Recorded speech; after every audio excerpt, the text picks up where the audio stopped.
Hi, Thrivers, and welcome back to Thriving in Spain. This is Vero, your favorite ontological coach, and I'm also a language teacher at the Spanish on the Road, in case you didn't know. And today, we are diving into a quiet but powerful topic: the lack of meaning many people experience.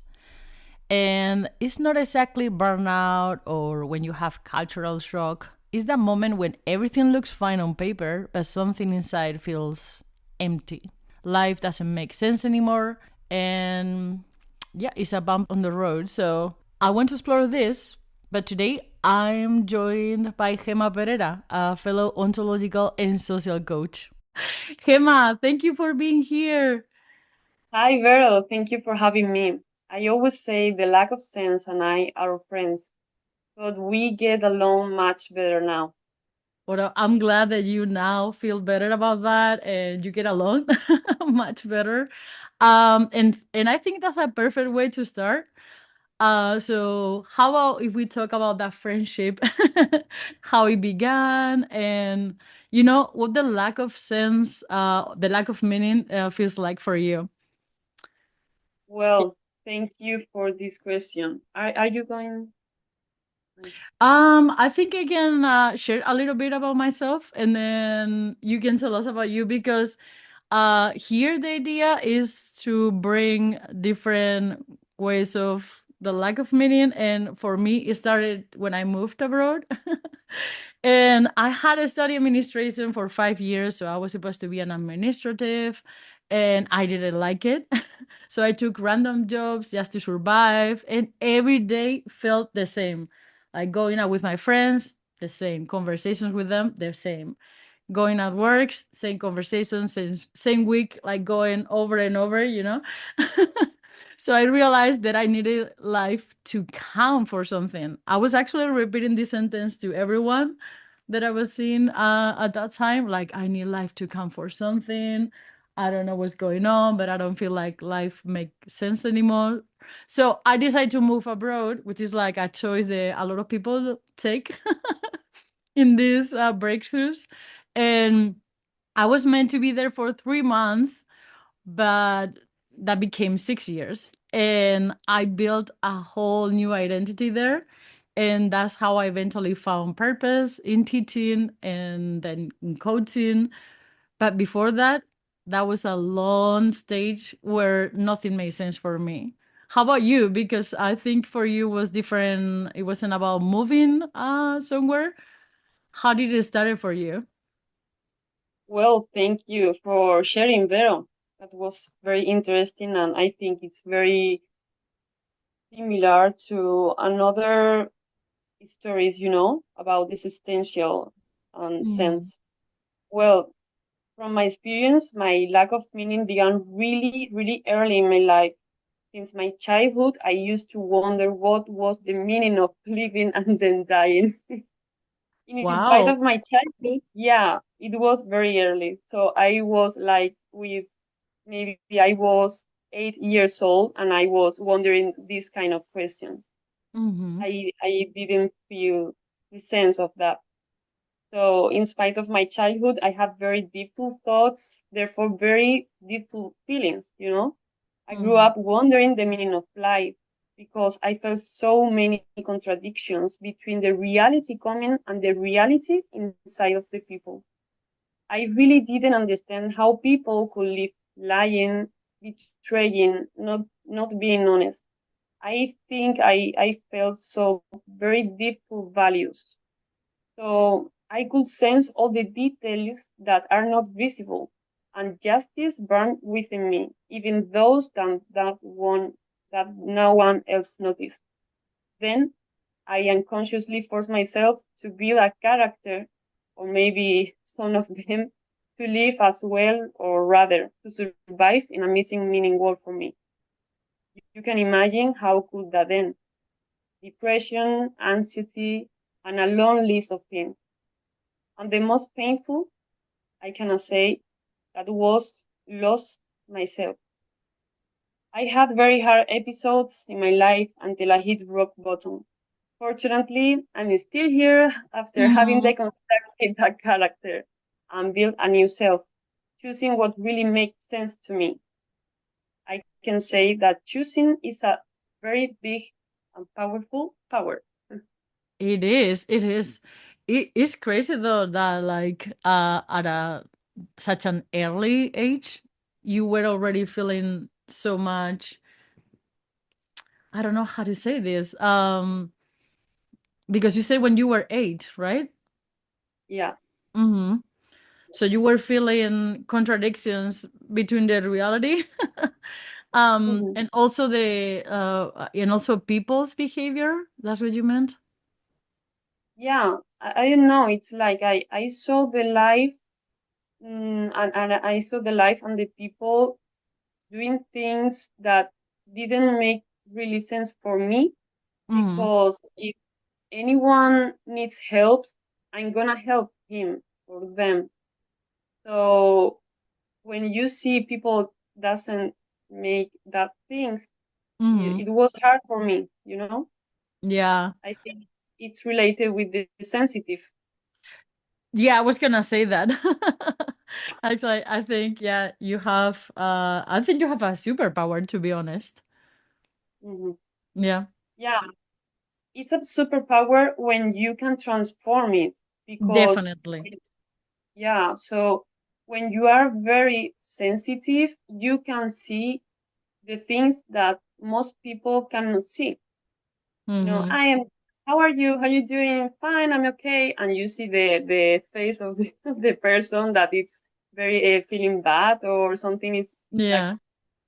not, like it doesn't fit with the face, you know? Yeah, it makes sense. Yeah, like they are saying something, but their faces are saying something different, right? And then Yeah, you can tell that absolutely. from a very when you were like very young, actually. Mm.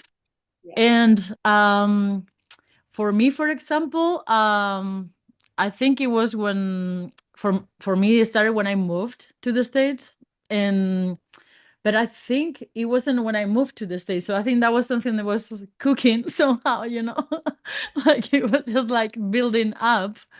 And something that was really powerful for me for was recognizing that it was more than moving abroad or the cultural shock or I don't know, so many things that can be around. Because in your case, for example, you didn't even have to move somewhere else. Mhm. You just were in Spain. Like all this process was in the same country, right? So how do you know that you were facing a meaning gap, let's say? Mm.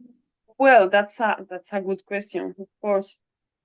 Um, when you start to feel a lack of joy, when you lose your spark, when the things you used to love Mm-hmm. make you like feel that joy no longer make you feel the same way. So maybe the environment can have an influence, but the reality is that you take yourself with yourself wherever you go, and your feelings are going with you. So, like I was saying, that when you feel that you cannot enjoy the things that you used to feel or you used to do, you know, Mm-hmm. when everything it's getting like a feel of emptiness in you, Yeah. it's like life is getting gray. There's no colorful, and oof, this hits you, but hits you inside of you. Mm-hmm. I think this can happen because you you started in a moment to do things that you didn't want to do, or didn't represent you. You force that character to be accepted, to be recognized, but not for your essence, even your doing, you Yeah, know? exactly. Yeah. Yeah. And actually we live in a world nowadays that is more about doing more than about being, right? In. So yeah. And I actually feel now that we're talking about this, we are pretty alike in in the fact that we are very focused, or we have our values very clear, and we want that to be our compass and the thing that helps us to move, the navigate word, the word. So I feel we are pretty alike on that one. That is like, if I'm doing things that are not aligned with my values, I'm just gonna, like, everything is gonna lose a little bit of, I'm gonna have this lack of meaning one more time, like once again, I'm gonna be in this state. I don't know if that's the same for you. Yeah, the thing is that I see that values are a thing that we talk about that, but it's a very abstract term. Mm-hmm. It's like a concept very, very abstract. And there is a need for me to take a space to make to make a space in our Yeah. life to think what values represent myself, Mm-hmm. me, what values make sense to me, because they Right. are a representation of that you it's a way of moving, a way of interacting, a way of being in life. Mm-hmm. It's like part of your identity, and values are for you. Yeah, People, exactly. Not for someone people else. maybe, yeah, people maybe don't share your values, but it's to you a compass, as you were saying, Mm-hmm. your own compass, your personal compass. I want to see the values like not barriers, even, but it's like I don't know how to say. Not as a Un mar- barrier. No, it's like you don't want to see like something that is stopping you. It's more like yeah, guiding you. expanding. Yes.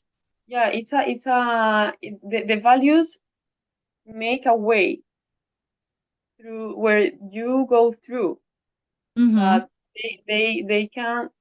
they must expand you, no limit you.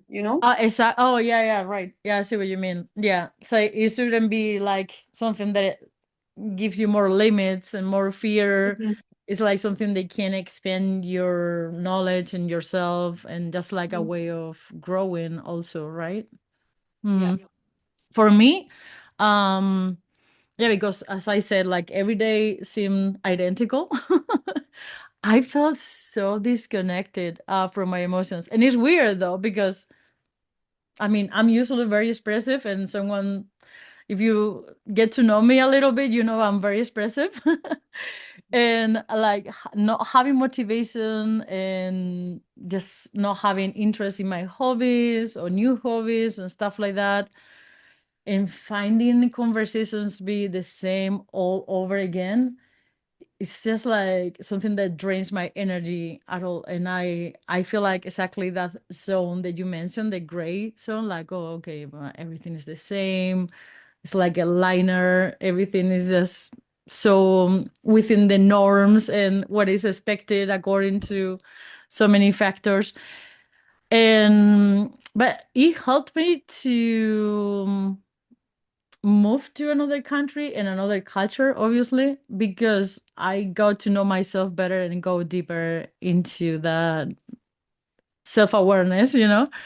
And I was wondering too about some coaching questions that we can ask our coaches, for example, and they can open new meaning for them. And I don't know if you mind to share some questions that help open that space of meaning for your coaches, for example. Yeah, sure. I think lack of meaning is very linked to sadness. So the questions I recommend asking yourself and answer Mm-hmm. are, Answer is important too. yeah, that's that's very important. Yeah, So, what parts of yourself do you feel have been lost? that's a Lost. powerful one. Yeah, yeah. Then, what parts of your identity are not being aligned with your truth? Mm-hmm. And last, what parts of your life can you no longer sustain in this way. This way. Yeah. Sadness is Sadness is related to loss, and sometimes it can be because of the place you have left behind, or your families, your friends, your familiar surroundings. But most of the time, it has to do with your losing yourself. I Mm-hmm. think this last is the key of this topic. The Mm-hmm. lose yourself. Mm-hmm. Yeah, Yes. losing yourself is the biggest grief you can have, actually, I feel, when you get into what is expected, what society says. I don't know, so many factors outside of your control also. But if you lose yourself, I think the outside, it doesn't even matter anymore, right? I don't know if you felt that way when you were going through this part of your life. Did you feel that way? Yeah. Mm-hmm. Yeah. Absolutely. It's what it's like you were saying before. The days were identical, conversations, feeling, thoughts, everything. It's like a industry process Mm-hmm. with a shape. Yep. Um, Exactly. it's that kind of emptiness Mm-hmm. inside of you. Yeah. I guess one of the, if you could say, fears that people might feel to act this way is also I don't know, I feel like it is like this fight of I want to have meaning and follow my like my desires, my values and stuff like that, but at the same time we want to fit in, we're gonna be part of the system, the society, Yeah. and and that's a struggle itself, because you want to be part of something, but you want to be yourself at the same time. So finding the balance, I think that's the difficult part. I don't know what you think about that. That's the big challenge, Hmm. to be you and fit in Yep. without losing yourself. Because I wonder which price do you want to pay? Mm-hmm. And I think you can fit being you, but what is the meaning of being me? Yeah. That's the question, and that's the challenge that you have to discover. Yeah, it's a journey itself. It's a journey. Now it's not a. I mean, it takes time, and reflection for sure. Yeah. So, how do you think how can someone begin to reconstruct a sense of purpose when everything feels like blurry and confusing? Hmm. When your purpose becomes unclear, the key is to take a small actions guided by the values you can identify within yourself. Mm-hmm. As I was saying, personal values are central to living in the world according to your own understanding and what makes sense to you. For me, I'm going to share three simple steps to start rebuilding that sense of direction. First, identify your core values, please. Don't focus on what you should be doing, but who you want to be. Maybe it is connection, learning, creativity. Write down 1 to 3 values that must be present for you to feel okay. Very important that these values reflects your essence, who you are and who you want to be. Mm-hmm. The second one is to schedule a value-driven micro task. Based on your values, commit to one tiny, tangible action today or tomorrow. If your value is connection, text an old friend, family, whoever you want. And if it's learning, spend 15 minutes on a new language app like Duolingo, you know. Mm-hmm. If it's creativity, explore a way to express it. This builds momentum. And number 3, reflect and re-engage to produce a loop. At the end of the day, briefly note, did that small action align with my value? You're not aiming for purpose accomplished, but for alignment achieved. This small positive feedback loop starts reconstructing your internal compass. Mm-hmm. Exactly what we mentioned before, the compass. Yeah. Because, well, identifying your values, I think is gonna be kind of like, like I don't. That's my one of my favorites. Actually, I always take time to do it because it can. Also, the values for me, at least, they can change over time. Maybe back in the day was more having fun, and now it's more like having empathy. So Mhm. I feel like that can change also. And yeah, and also for me, I would say like pause it and name it, because sometimes we don't allow ourselves to kind of like give it a name to what we are feeling, because maybe it's not a pretty name. So for me, for example, saying I'm feeling disconnected is very painful, but at the same time, it creates awareness and allows me to, you know, space and act and take action about it. Otherwise, if I'm not like giving it even a name or a space to feel it, I'm just gonna bury it, bury the feeling, just hide it, and it's just gonna build up like any emotion. It's just gonna build up, and one day it's just gonna explode, and it's not gonna be cute. So, giving that space for me, I think like giving the chance to name it and say like, yeah, I'm feeling this way. For me, it's really important. I don't know how you feel about this one, for example, too. Yeah. It comes to my mind a phrase that is, if you don't name it, it doesn't exist. Oh, I love that one. Yeah, True. because Yeah.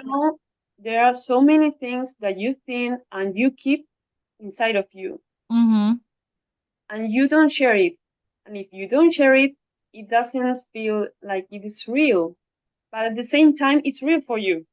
It It's is. very Yeah. Yeah. and yeah. Yeah. Go ahead. So Sorry. Uh-huh. mhm. So the thing is, we are not islands, you know. We need community, we need relations, we need a net of people that shares we or or pain Mm-hmm. or needs, the things that are happening inside of me. And this sometimes it's a little bit struggle because we have to learn to choose the people we want to share the things. No kidding. That one is a whole topic. Yeah, we need to find that people that cares me, that see, that look at me like, lovely, kindly. They care for Uh, you, right? People that care yeah, for you. Yeah. yeah. Otherwise, it can be actually a weapon, like it can be a knife, like you're handing someone. This was something actually I worked on with my psychologist, that you have to find people that you feel safe with, because otherwise it's like giving someone else a knife, like, okay, you can stop me, you can just like stop me with this information that you have about me. So I think it's really important what you said about finding the right people also to share this. And another one that is because you mentioned the schedule and value driven microtask, and so it's taking like tiny actions. And f- for me, something that is like really important related to this is act before you're ready, because I don't know, like a lot of times it's like, I think I actually have an episode about this, like action creates being. Because sometimes we just like waiting for the perfect moment, and once we are blah blah blah, whatever it is, and then we're ready.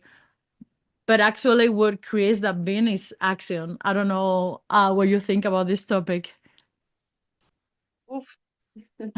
This is a big one because, as you were saying, it's like the status of perfection. Mm-hmm. So I think when you don't, when you get paralyzed, you cannot discover how strong you are or what talent do you have, because we need to go through the unknown Mm-hmm. to make to create a space of evolving. Yeah.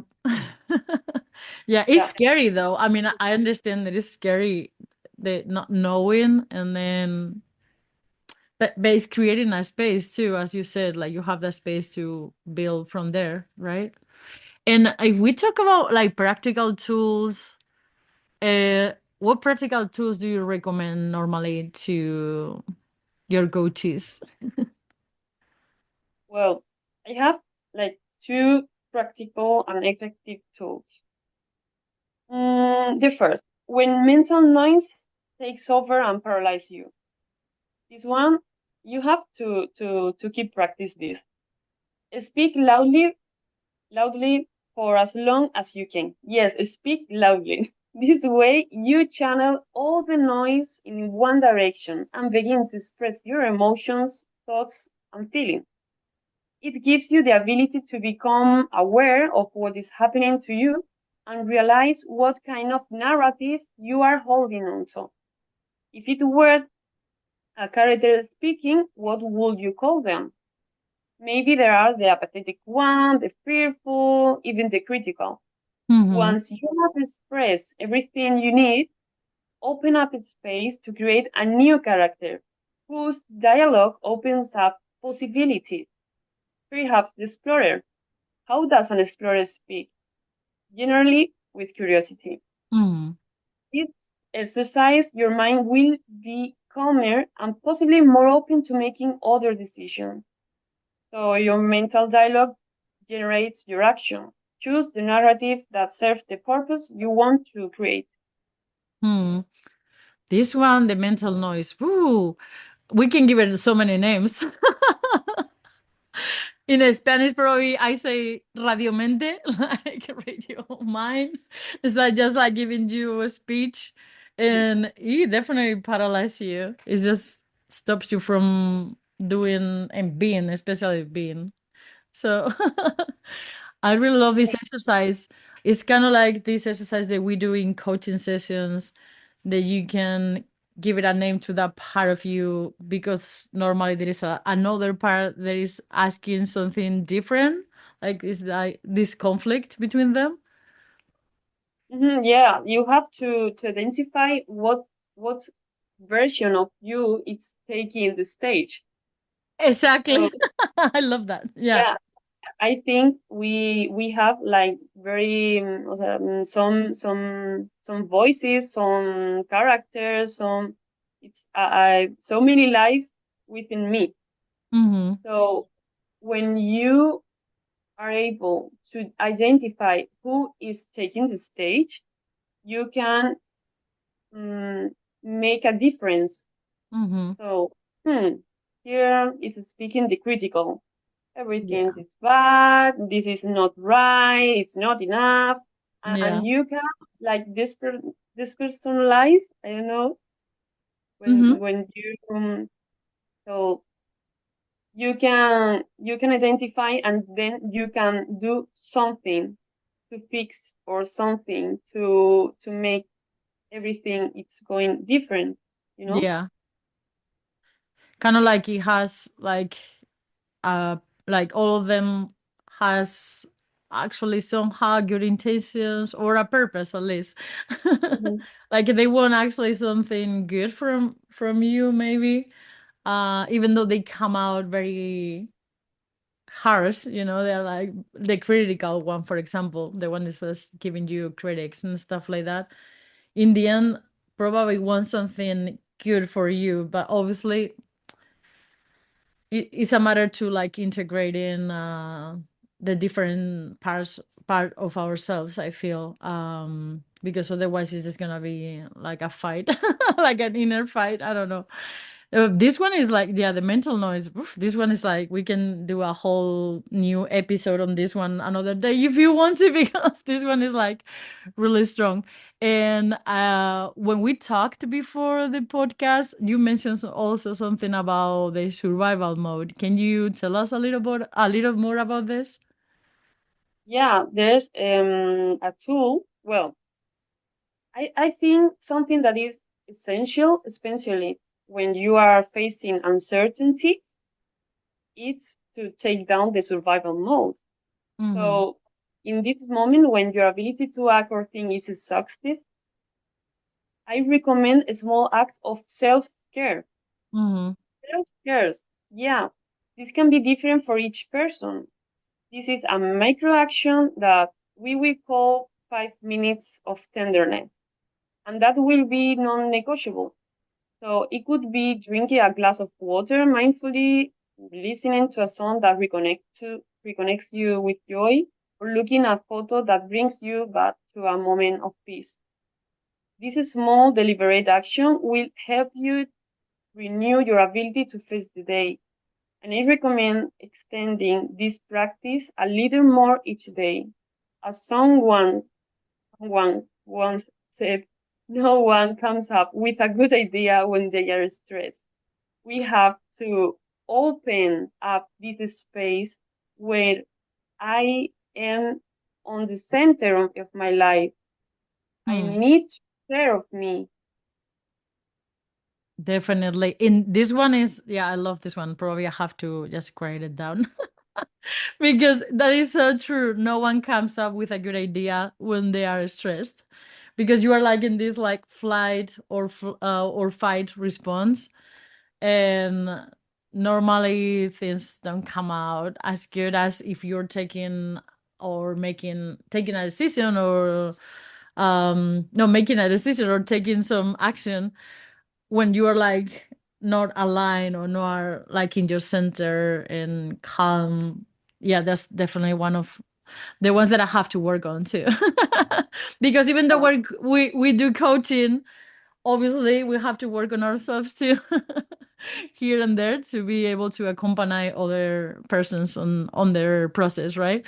So for me also works journaling, which is like, oh yeah, journaling, you can hear like so often in social media. But more than journaling, for me, in order to have it as a practical tool, is if I do it like automatically. So I don't think what I'm gonna be writing. It's just like a piece of paper, and it doesn't matter if I'm just like saying bad words or if the grammar is correct.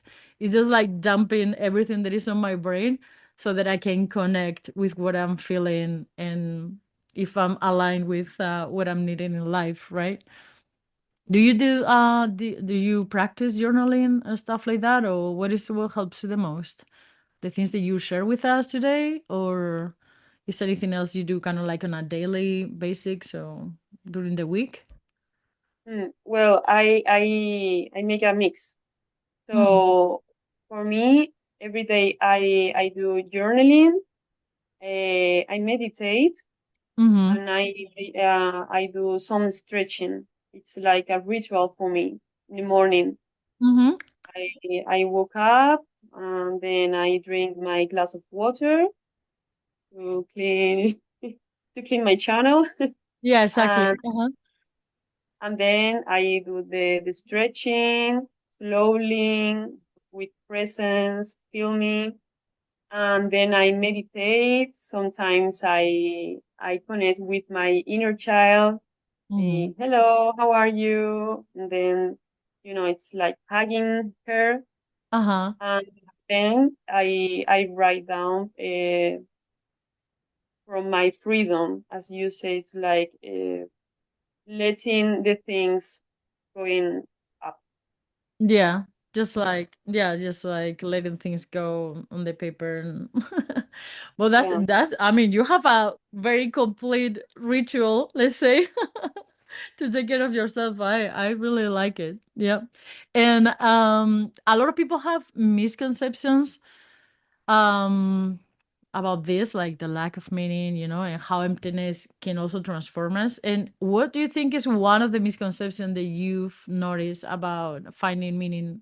For example, when someone, like in my case, moved abroad, because some Well, people, I don't know, a lot of, now thinking about it, with, oh, sorry to interrupt you. When someone is like, oh yeah, I moved abroad because I wanted to have, normally there is like this breakthrough before moving abroad because of the lack of meaning. So it's very common to do this, just moving to another country. So I don't know what is for you one of these misconceptions that you've noticed about this, for example. yeah, a widespread misconception, Vero, I have observed is the belief that moving abroad will give you back complete control over your life. So, as if by magic your Mhm. problems will be left behind and you will start from scratch. So That was many, my many, idea, though. That was my so idea. many people arrive with a preconceived dream, thinking once I'm there, everything will fall into place and make sense.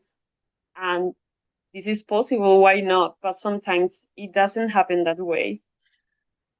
So That's the true. mistake, yeah, that was your case. No kidding. I was like, my life is gonna be a new life and blah blah blah. And I just told myself all these things that you just mentioned. Actually, I was doing language exchange with a guy from the US before moving, but like years before moving even. And he was like, whatever you take, wherever you go, you're gonna take it on your suitcase. And I was like, what is he talking about? For me, I was like, what is he talking about? He was like, listen to what I'm saying. Whatever you have within you. I mean, it's gonna go, it doesn't matter where you go, it's gonna go with you in the suitcase. And I seriously, I didn't get it. I was like, what? Until I started therapy, and I was like, ah, okay, I see. So I Well, guess I coming here is not gonna fix all my problems, right? Damn it. yeah, absolutely. Hmm. So the key is that the mistake is to believe that purpose comes from external certainty. When the reality of living abroad sets in language barriers, bureaucracy, lack of support network that we were talking about before, Hmm. that the feeling of control fades and they feel lost. The truth is that the search of meaning abroad is really about learning to generate purpose in the face of absolute uncertainty, looking within oneself to discover what one needs, what one really wants to experience, and how one can take steps in that direction. Here, the task is to let go of the need for external control and focus on what we can control, or small daily actions to build a new reality, a new way for people to place themselves at the center of their lives. The future is made up of present, and the present is made up of you. That is actually true. The external control. This one is a big one. I had this illusion back in the day, right? That I had control about everything. I was in control. In my mind, I was in control of everything. The internal, the external. And now it's funny because I feel like I'm in the other part, let's say. So I'm actually, I don't know if you've ever taken one of these tests that is to know the what is the name now? Let me see if I can remember. I think it's actually locus of control, because to see if you think you control more like the outside and what is inside, right? So, and now it's actually I got like an 80% that I think is like everything inside. But that also can confuse you because you can take blame from others' actions and words and things like that. So you have to be careful. So I moved from like is the external blame and control and blah blah blah to the internal when I have to be careful to not take the guilt or the blame for others' words and actions and stuff like that. I don't know if you've taken a test about this or something related to these kind of tools. Well, this test for me was the life, Was life. was living my life. Yeah. So I think you're right. We when about you are talking of the external control because we we we think that we can control the outside, but it's impossible. And Yeah. eh, when you try to control, the more you take the more you think you can control, the Hmm. less you realize that you cannot because, as you were saying, you can only control the things inside of you. When you, I think this is the key here is to take responsibility of your life, of your action, of Totally. your decision. The key is to take responsibility of your life, your decisions, your thoughts, and everything that comes inside of you to the outside. And then life will happen. Yep.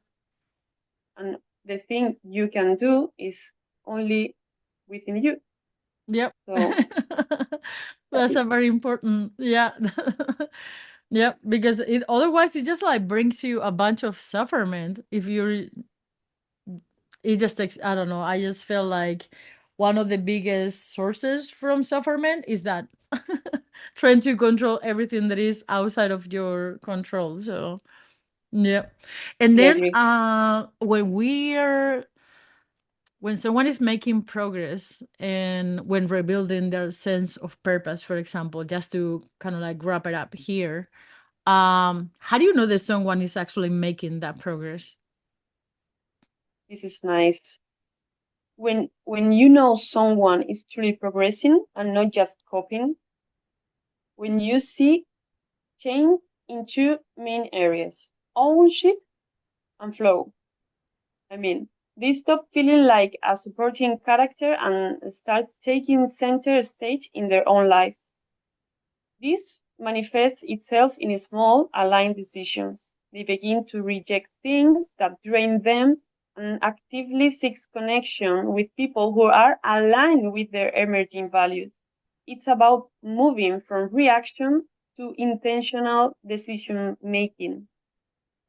There is no longer so much complaining, but rather action begins to be taken. A change in their overall state can be observed. They begin to feel that life has things to offer them again. This often translates into a feeling of greater emotional and physical lightness. It is a sign that small everyday actions are beginning to align with deeper values, making the effort feel less like a struggle and more like a dance. Yep. I always compare it, a lot of people, well, you just compare it with like dancing, right? And I tend to compare this like surfing because I like to go kite surfing. Cool. And it's like the struggle of like fighting you like fighting with a wave, for example, in this case. It's just gonna be just like clashing and breaking and getting hurt, and it's better to just say like now doing this dance with life. No, right? Well, for me it's just like letting Joseph go with the, the flow and the wave, and working with what you have. For Yeah, example, I always compare it with kitesurfing because of that. Is like, okay, you have like these notes for the wind so that you can fly your kite, and then you have the board, and then you have the water going, I don't know, the waves going in different directions and stuff like that. So work with what you have, but kind of like try not fighting it. It's just like more like going with it, if that makes sense. absolutely. Yeah, So yeah, for me that's a really good final reflection that we had. Well, I just want to thank you for being here, Gemma. And if that's okay with you, I'm just gonna add a link to your profile so that people can reach out if they want to have a coaching session with you as well. And since you can do it in Spanish also and English. And yeah, just thank you so much for sharing and being here. Thank you to you, Vero, for inviting me. As we talk, it's very nice opportunity for me to open myself to the world and share the things I've learned, the things I've experienced, and the things we can put in value. Mhm. So thank you so much for this space, and I hope all the listeners can learn something new and take some peace in their lives. Yeah, Thank you. thank you. Thank you so much. Well, I'll talk to you soon then. Thank you. Bye. Bye. Alrighty, Thrivers. If you enjoyed today's episode, make sure to subscribe to the newsletter. Go to thespanishontheroad.com/coaching for expats. Enjoy the newsletter to stay tuned. I'll see you soon. Bye.